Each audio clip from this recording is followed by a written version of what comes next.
Thank you so much for, We're good now. Okay.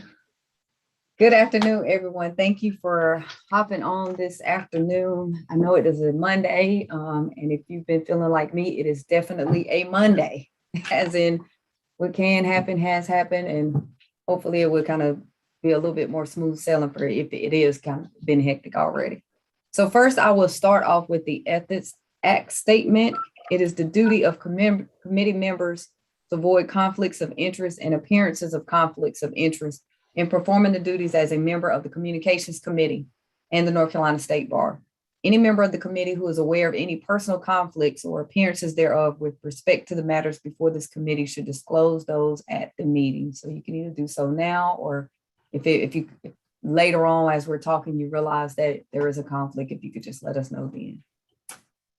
All right, so I will, you all have the agenda, so we'll proceed as it is listed on the agenda, with the exception of moving the minutes down towards the end so we can get a quorum in order to approve those. So we'll start off with our 2021 third quarter recap, and I'll pass it over to both Peter and Brian to go back and forth on those. Good afternoon, everyone. As it relates to live streaming, which is the first item on the agenda for the third quarter, we had another successful quarter of live streaming, mostly subcommittee meetings. Various committee meetings that met in between quarters were live streamed. We just did purchase a new camera. It's called a Mevo camera. We're excited to use that this week, especially at the Marriott, where we're going to be live streaming the Thursday night program at the dinner. So we'll be able to live stream the swearing in and live stream the keynote speaker.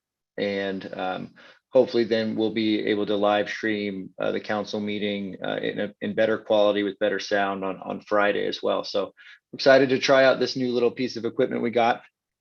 I have data from this since we started live streaming during COVID.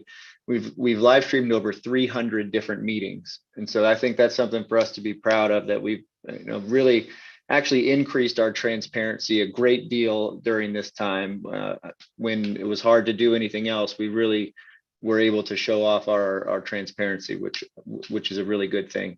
We have 13 new subscribers in the last quarter to YouTube, so we're up to 145 of those, and so those are people who will get notified every time that there's a meeting live. And so I think that's a pretty good indicator that we're putting out content that some people are interested in looking at. So that's it for live streaming. We'll continue to do to live stream and do what we can to increase the transparency. And we'll talk about some of the ways we're looking at that later on when we look at technology in the courtroom and other types of technology. Anybody have any questions on live streaming? All right. So podcast update. Yeah, Peter, you want to take this one, or do you want me to I can set it up for you? I can jump into it. In podcasting, we did get two podcasts out this quarter.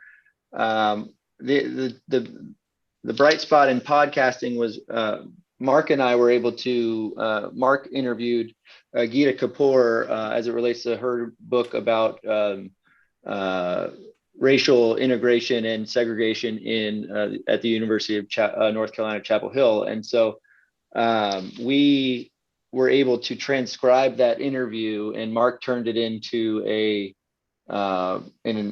edited and paraphrased it a little bit and formatted it for a potential journal article and submitted that into Jennifer for the publications committee's consideration. And so we're happy that was something this committee had talked about, some sort of joint piece of media where you have both a podcast or a journal article, or the ability to turn something in from a podcast into a journal article. And we worked on that and got that submitted. So hopefully the publications committee likes what Mark submitted and be able to see that in a future journal. I also met with the owner of a company called Law Pods, and we talked about potentially partnering together with our podcast in a way that would help us promote the podcast, increase the production values of the podcast, And so we're going to be exploring that further. We had a good meeting with that company, with the founder of that company, and we're going to explore that and hopefully have something. Maybe we can get something prepared for the beginning of 2022, whether it's at a very reduced price or something. Maybe we can work together in a pro bono way to promote this podcast and partner with them to improve the output, and both that and the promotion of the podcast, which is something that we don't do a great job of. Once we get it out there, we don't continue to follow up and push it out like some other podcasts. So we're going to keep trying to work on that and improve what we do with podcasts. Anybody else? Mark, you have anything you want to add about the podcast? No, it was a fun podcast to do. I was excited about that, and I liked. It was fun doing the article too. I think it's a good way to get additional information. So I thought it was phenomenal. I appreciated it. Sure, thanks. All right, social media. So I'll take this one. Social media, we continue to see our social media presence blossom. I don't know if anyone's been on been on our Facebook or Twitter pages lately, but we have over 1,800 Twitter followers. We're approaching 2,000 Twitter followers. Taylor Swift, watch out. But Facebook, we have over 1,500 people that are following us there that have liked the State Bar. So again, it's one of those things. I think back just a couple of years when we were trying to break 100 Twitter followers, and here we are approaching 2,000.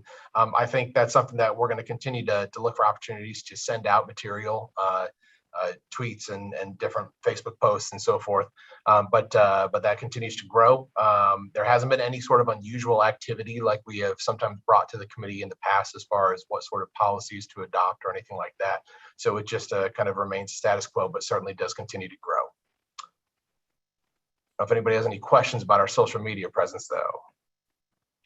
Well, and one of the highlights of social media that we did this past quarter was at the July meeting, we recorded the Distinguished Service Award presentations, and one of the recipients, Bill Powers, actually turned it into a nice video for us, and we released that to very good response on social media and put it on YouTube.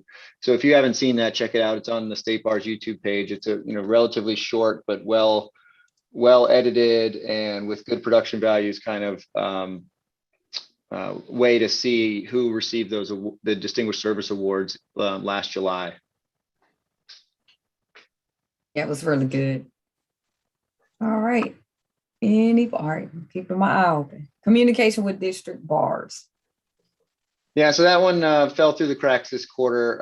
We were planning on getting the pilot project again out, where we can have the counselors tailor their emails and the newsletters out to their districts, and then I think there was just a miscommunication between people here, where the newsletter went out to the whole bar again before we could get it customized for each district.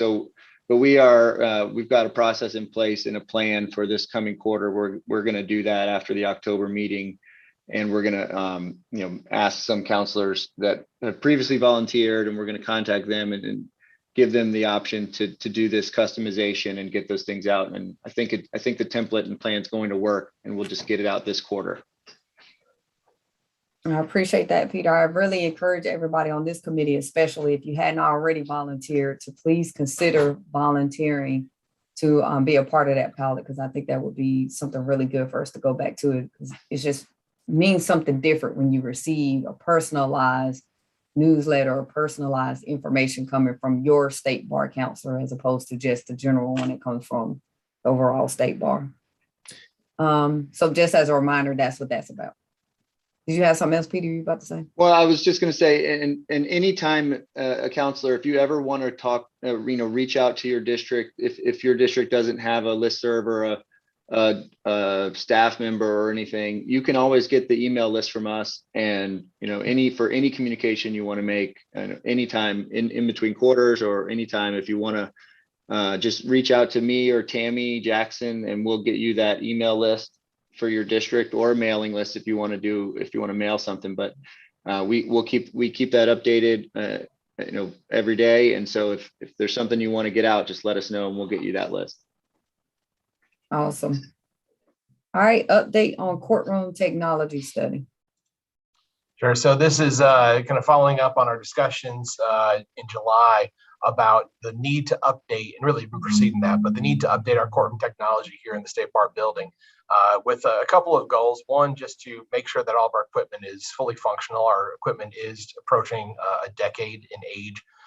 And so it may just be some time for maintenance and general upgrades or really updates to the actual equipment. But then other goals really are to make us more, I think, more flexible in terms of creating hybrid meeting environments and things of that nature. So we actually met with two different companies over the past quarter.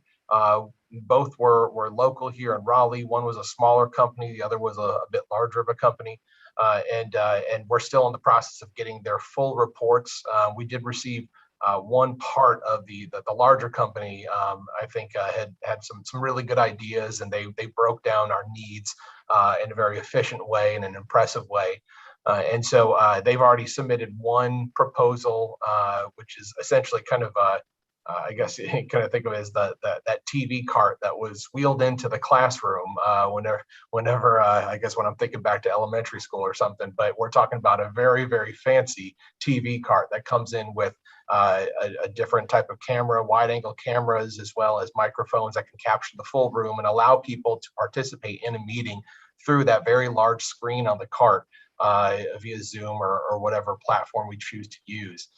So they've submitted their proposal and their construction for that, as well as the estimated cost, but they've got their engineers working on kind of an overall view of the courtroom, looking at what we currently have in terms of just the wires that we are currently using, the equipment that's currently installed, what can we reuse, what can we continue to use, and what things really are no longer supported and are in need of changing out. So we are kind of still in the process of getting some sort of final plan, but we have met now. This is the third different consultant that we've met with. It's our hope that we will have some piece of this plan to, I guess, in the budget for 2022. All right, any questions for Brian about that? Y'all are just talkative today. Yeah. I just need y'all to stop talking talking over each other today, y'all. All right. Update on the plan for the new database and web portal. Maybe this will get us excited. Yeah, we're really excited about this. The database is on schedule. This project is still on schedule. We hope to have this thing rolled out for the next dues. When we add the dues to the crew members' accounts at the end of the year here. And so between now and the end of the year, we're going to really be focusing on this project to get it rolled out here internally and also get it rolled out for the lawyers. The database is going to be all of the information, like all of the lawyers' usernames and passwords from our old database is just going to be migrated over. So they will not have to create new accounts or create anything like that. We're not going to have to worry about lawyers never creating their new account in this new database. It's all going to get rolled over. And really what we need to focus on is educating the lawyers on how to use the new system. It should be very straightforward, a lot easier for lawyers to use. I think this is something that we are proud of or will be proud of. Hopefully that we'll be wanting to promote to get lawyers to see that we've followed through on our promise to combine membership and CLE and all of the lawyers' responsibilities all into one site. That's really easy to handle. They're putting in a firm payment module to where the law firms can have an administrator to pay all of the dues for their lawyers, and instead of having to write individual checks or give the administrator every lawyer's password, which is not really a safe and secure way to do these things. And so there's going to be a lot of features that I think lawyers are going to be really pleased with. And so we're going to be working on emails or videos and other things that we're going to be getting out sometime in November or December when we roll this thing out for lawyers. And so that's a big project that's going to be coming hopefully to completion for the membership side and the administrative side end of this year. And we are very much interested in your suggestions and recommendations for the best ways that you think we should be communicating this information out to lawyers. Any questions or comments or suggestions right now? All right, well, we encourage you to think about it. Some of the things that we talked about was, encouraging counselors to reach out to our state bar staff to come and do presentations about the new web portal and all of that once we get it rolled out as one way that we can get that out, and maybe little tutorials and different things like that. Right. And we think All right. we could even offer some online Zoom tutorials where people can jump on and watch us show them the new website. It's not a whole new website, but show them the new database and portals and all of that.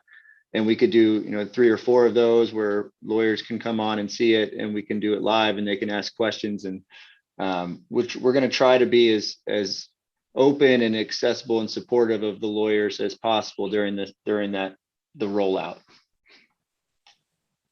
All right. So next we have update on plan for new CLE requirement, which I think is that we don't have an update other than we haven't heard anything, right? That's right. We'll let you guys know if and when we hear anything and how we need to get that, as relates to any of the rules that are being submitted, how we need to publicize that and get that out, the ones that are approved by the court, but no news at the moment.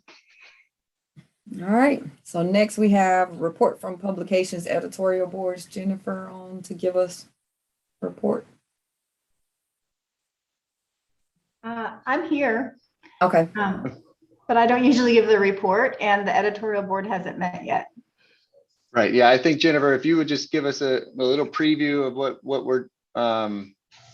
what you guys are looking at this quarter for the next edition, and anything else that you're planning on talking about this week. Okay, then can you loop back to me? Sure. Yes, we can. Sorry about that. I didn't mean to put you on the spot like that. That's okay. I thought Steve was going to be chiming in, so I'll be ready in just a sec. Okay. All right. So next we're moving to our fourth quarter, 2021 fourth quarter plan. So starting with the new database and portal, which. Yeah, I mean, I don't know if there's many new things to add here. I kind of lumped it all in the first section for the new database and the portal, and even the technology and the podcast. I think we've got a lot of things on deck here we're excited about. We're also excited about potentially we're going to work on a new project to improve our meeting management, and that will help, I think, the counselors' engagement. That includes improving our agendas and our minutes, and where the materials are going to be posted and accessible by the counselors and by the public. And so we're going to be working on that at the beginning of next year as well. It's an interesting software that we're going to start using that will allow us to move items through different meetings and create agendas. It sounds pretty nerdy and wonky, and I'm sure you guys are bored by what I'm saying, but we're pretty excited about it. We need to make this stuff more uniform and have the minutes be more uniform and have it all be more accessible, and that'll keep me from having to help you access SharePoint so many times every quarter. And so I think everybody will prefer not having that headache. And so we're going to be working on that and rolling that out beginning in January. Well, I can tell you I'm the first on that list of preferred ones, and not having to jump through all those hoops with SharePoint. That's right. Do we have anything? Madam Chair, and Peter, I'm saying maybe I missed it, but can you tell me how, I know we're going to publicize the new database and the portal to the lawyers. Can you sort of tell me how we're going to do that, and also whether or not we're going to publicize the existence of this new technology, et cetera, to the public, or just publicize it? It's out there for maybe folks who might want to talk about it. I mean, know about it. Yeah. So as it relates to the public, I don't know that there's much that we're doing with this database that's going to be public facing. That it will be useful for lawyers and certified paralegals. It would be useful for the staff here. It essentially replaces the two, all the different times you have to sign into the state bar. It'll be this, one unified database. It will also be very early in 2022, we'll be rolling out the Office of Counsel part of it as well to do the case management portion. And so there will be some, a lot more online forms. And I guess that's a place where the public will have some benefit, is that there'll be a lot more electronic forms that they can complete for complaints and all sorts of ways to contact the bar. We're hoping to move all of this stuff, electronic applications for paralegals and specialists and all of that stuff, to be moved to electronic forms. And so it's a lot. And I think we really need to come up with a really good communication plan for telling lawyers about this, as it's one of these really good things that we've done. So we want to make sure that we toot our own horn enough to get this word out and get the message spread. We're just still a little too early, because we don't have a date yet, and we don't have a real nailed down time, but we're going to hope to be able to roll this out with the new dues year. When we start collecting dues, we want people to be going into this new database to go and pay those dues. Thank you, Mr. Brown. Phenomenal question. Next on, I think you also covered completion of courtroom technology and podcasts kind of in the prior ones too, but is there anything more you want to point out for fourth quarter? Well, we're always looking for more podcast ideas. Mark has been so helpful, and I hope that he sticks around as our host, because he's just so great at it and prepared, and it takes a lot of stress off of us to have him there. And so I just want to thank him for doing that. It's not a glamorous job, and he's done a great job with it. And it takes a lot of time to be prepared for those interviews and to do it well. And he does a great job every time. And so thank you, Mark, for being willing to do that for the last couple of years. Yeah, happy to do it and happy to continue. So I enjoy doing it. So if we want to continue recording, I'll make the time to do it. So I think I said this at the last meeting. I don't know that I'll have time to necessarily come up with ideas and guests and stuff. So I can be the host if you kind of say, here's who we're talking to, and kind of an outline. I enjoy the actual hosting piece, and happy to continue in that role. Great. Hey, Madam Chair, every time we go ahead, Mr. Brown. I had another question in that regard, and this is, I don't know whether we want to do this, but I commend Mark and everybody else on the excellent work on the podcast. Do we let our lawyers know that these podcasts exist? Whether we want to do that is another question, but do we let them know, or can we let them know that this good work product is out there for their consumption if they want it, and maybe even public media? I just had a thought about it. They do actually advertise it all over. So, but I know, Brian, I saw you just unmute yourself. So, but yeah, I've seen it. We typically put it out there, mostly on social media. We don't want to necessarily send an email to the entire membership saying a particular podcast is out, because of the potential to dilute the impact of an email from the state bar. We just kind of reserve it for those really significant moments. But we do try to publicize it through social media. We sometimes get some hits, some people that retweet us and things of that nature. It's not, we're not going viral, so to speak, but it's out there. I think that's one of the things about, having this presence. I remember early on when we were talking about all this stuff, that sometimes it's not about really getting something that catches fire as much as it is just having that presence and putting the content out there to be discovered even at a later date. But yeah, we try to put those efforts in to get the word out. Okay, thank you very much. And I know it's a lot of I know with Gita, I know she advertised a lot with getting the word out that she was gonna, it was gonna be on there. So she did it too for herself. Andrea, I see your hand up. My hand was up. When you said that you don't want to get the emails out because you don't want to dilute the attention that the state bar would get, what about coming up with some way for the counselors to send these news blasts out? For example, I can see potentially you guys forwarding it to us, and then if we have everybody's email in our system, we can forward it out saying, hey, if anybody's interested at lunch today, why don't you listen to this podcast or something like that? Yeah, I think that's great. That would be an indirect way of getting it to them. Yeah, so I think that's a good idea. We'll we've been sending them to the counselors when we release them, but I think we never really kind of encouraged counselors to share necessarily with their districts. And so we'll put some wording in the next email when we send out a podcast to say, hey, why don't you copy and paste this into an email and send this out to your district, telling them that there's a podcast, and we can word it in a way that you can easily do that. I think it's a really good idea. Can you help us with email addresses? I know Sure. you guys Mhm. have them all, but if there's a way that you can, help us get those in our system, it'll make it super easy. Well, Yes. That's what he was we've- saying what- at the beginning, yeah. Andre, that they have the list, and if you ever, it's like for the newsletter that we were talking about, so the same Right. list.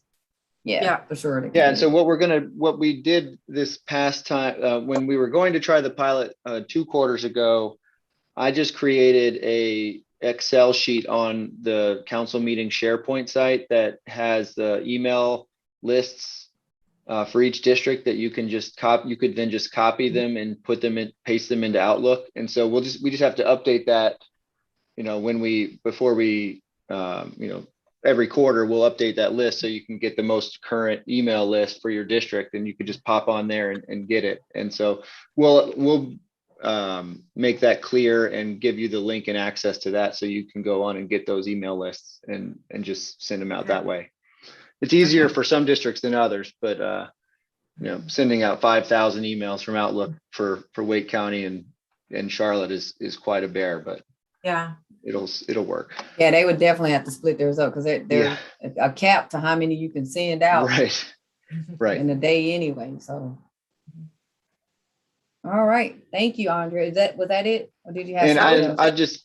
Andrea, I would just say to your question and to Todd's question, that would be one of the advantages of working with this company Law Pods, is that one of the things that we've struggled with so far is we've released the podcast, but after the day we release it, we don't kind of continue to follow up to push it. And that is what they do really well, is they create graphics and they create social media posts from your podcast that continues to promote it, that you just set, and you don't have to be, you set it on a schedule and it just does it, and you don't have to continuously be creating stuff. It just, they would provide kind of a kit for you, and you just set it at the beginning, and then it'll every couple of days keep pushing that out. And that's kind of stuff that we can really improve our numbers on by continually getting that stuff pushed out. All right. I thought I saw somebody else's hand. It must have went down. Okay. Yep. So I think that brings us back around. If we're ready to hear on the publications editorial board, what y'all looking at? Yeah, sorry for not being prepared earlier, guys. No, you're fine. Surprise. This made this meeting exciting. There you go. So what we're looking at for our winter 2021 edition, first and foremost, is the interview with our new president, Darren Jordan. So reminder, Darren, finish that interview. You're good on time though, but just a reminder. But so we'll have the interview with Darren. Then our next article is from our former counsel, Josh Whitehall, who wrote an article on ephemeral messaging and the North Carolina rules of professional conduct surrounding that. Then we also have the interview that Mark did with Gita Kapoor on his podcast. So we turned that into an article. So this is our first cross-platform content. So it's really exciting to have a podcast tie-in with the journal. And I'm hoping that because in the introduction, we mentioned the podcast, and hopefully people reading the article, and it's a great article and a great podcast. Hopefully that will bring some more awareness to the fact that we do have a podcast. And if we can keep putting out content like this that ties back into that podcast, more and more people will become aware of that. So we've got that interview. Then we've also got an article. It's an interview with J. Kim Wright. She's an attorney and one of the pioneers of the integrative law movement. And then we've got an article about North Carolina's Confederate monuments and the history behind how those came to be, the people behind the movement to have those placed, the importance of them being placed outside our courthouses. And then finally, we've got an article about Afghanistan and how it ties into national security in North Carolina and how we have so many attorneys and others in the state specifically who have a hand in one way or another in the national defense of the United States. And that should do it. All right, I have two questions. Yes, One, ma'am. did you say that article on the Confederate monuments had something to do with the importance of them being placed outside the courthouse? I think more of the reasoning why the people behind the movement chose to put them there. Okay. I just want to make sure I heard that. And then the transfer from the podcast over to the article that Gita did, was she involved in the writing of that, or did you all just take the podcast and then you all created the article? It's basically a transcript of the It's the complete interview, and transcript. Mark cleaned it up a little bit so that it would read better, but basically it's the interview. Okay. I was just thinking of that as another form of advertising for podcasts. If you let people know you can do a podcast and then it can transform into being an article that you created pretty much. Exactly. In the You get publication a lot more exposure that way. Right. Yep. Right. Thank you for that, Jennifer. Sure. Anyone else? Jennifer, I can't remember, Jennifer, if I sent Gita the article or not. I think at some point we should let her, just review it, make sure she's comfortable with it too. I do think it's largely a transcript, but that Dorothy's question reminded me. I just don't remember whether we may have already done that. Either I may have copied her or you may have sent it to her, but we should probably let her know. I didn't, but I'll appreciate send her a PDF of the layout. I've got her address, so I'll send that to her, Mark, and I'll copy you on it. That'd be great, just to make sure that we've got everything accurate. Sometimes she may have said something that when she reads it in black and white, she may want to correct it. So let's give her a chance to do that before we, finalize the issue. Sure.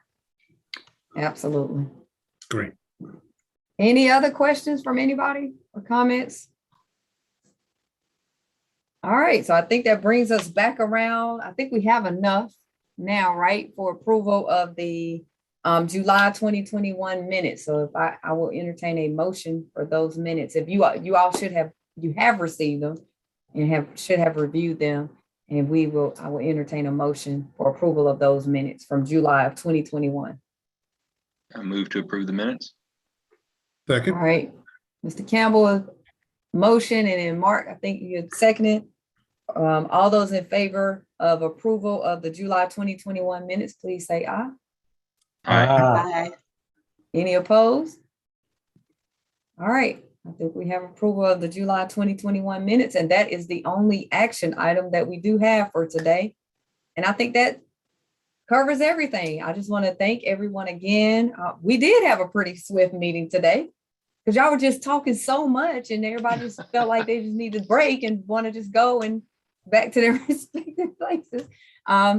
So that covers everything. Again, like I said, I appreciate everything that you all have been doing on this committee and the time and energy that you're giving us here this afternoon. And as always, Peter and Brian, thank you for all the heavy lifting that you do all the time. You all make this well-oiled machine, a well-oiled machine as it is. So I appreciate you both. Well, if we could just take a minute to thank you, Dorothy. It's been a real joy to work with you as a chair. And so Dorothy's just been a great chair of this committee and always accessible and a pleasure to work with on any time that we get to talk. So thank you so much for the year and hope that we can continue. I appreciate it. Thanks, Dorothy. All right. We don't need a motion to adjourn, right? No. Okay. Y'all all have a wonderful rest of your afternoon. See you soon. And hopefully we'll see each other some Wednesday, Thursday, Friday, right? That's right. That's right. Hope to see you all soon. All right. Y'all take care. Thanks, Thank everyone. you. Everybody, take care. Bye-bye.